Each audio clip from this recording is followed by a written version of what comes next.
এইখানে দেওয়া আছে, খালি একটু বুঝাই দেব। দেখো ধরো কপারের আইসোটোপ আছে দুইটা। কপারের আইসোটোপ কত আছে? দুইটা। একটা হচ্ছে কপার 63 আর একটা হচ্ছে কপার 65। এখন বলছে এই দুইটা কপার প্রকৃতিতে কত পার্সেন্ট পাওয়া যায় বের করো। এখন এই দুইটার ভিতরে তুমি যেই কোনো একটা কপারকে x ধরবা। কি ধরবা? x। ধরো আমি কপার 63 ধরলাম, কত পার্সেন্ট? x।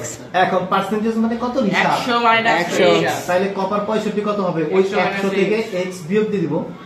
এখন তোমার যদি কপার 65 x ধরতে মন চায় ধরতে পারো, তাহলে এখানে কত হবে? 100 - x কপার 63।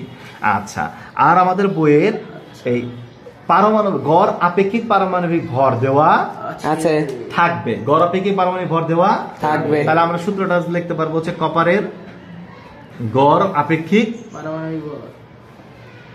তাতে লিখি আজকে কই স্যার ইফতারি করবে? আজকে দাওয়াত আছে আমার মামির বাসায়। পারমাণবিক ভর, ঠিক আছে। একদিন করবো যে পরিষ্কার করেই করবো। আমার চিন্তা আছে পরীক্ষা তোমাদের শেষ হবে তারপর 14 তারিখ, মানে যেদিন পরীক্ষা শেষ তারপরের দিন শুক্রবার, নেক্সট শুক্রবার আল্লাহ বাঁচা রাখলে। হ্যাঁ, শুক্রবারে তো আমাকে আবার।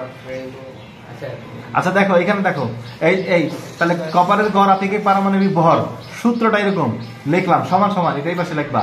কপার কত? যত আইসোটোপ দেওয়া থাকবো ওইটা লিখে তার সাথে যেই পার্সেন্ট ধরছে সেটা কি করবা? তারপরে মাঝখান দিবা কি? তারপর কোন কপার? 65, এর সাথে গুণ দিবা কত? 100 - নিচে শেষ। এই কপার এত দেওয়া থাকবে, এটা এখানে কপারের বদলে যা দেওয়া থাকবে তাই করবা। এটা গুণ দিয়ে দাও, 63x প্লাস 65 দিয়ে 100। এটা তো এখন অঙ্ক হয়ে গেল। কোনটা?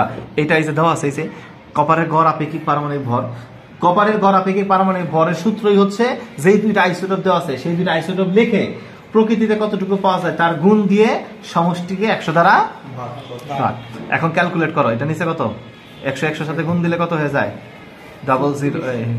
আর এই 65 থেকে 63 গেলে কয়টা x থাকে? দুইটা।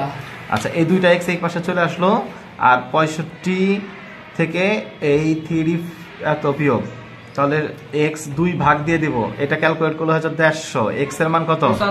75%। তাহলে x কত? 75। তাহলে আরেকটা কপার 65 কত? 25। 100 বিয়োগ 75 সমান 25%। শেষ আইসোটোপের অঙ্ক। এখন এইটার বদলে যদি তোমার অক্সিজেন 17, অক্সিজেন 18 থাকে এবং এই দুইটা অক্সিজেনের পারমাণবিক গড় পারমাণবিক ভর ধরো সাপোজ কত? 20 দিয়ে দেয়, তাহলে তোমরা এই প্রকৃতিতে কত পার্সেন্ট, এটা কত পার্সেন্ট, এটা কত পার্সেন্ট বের করতে পারবা না? তাহলে এই রিলেটেড যত আছে আইসোটোপের অঙ্ক আসে না, দুই একবার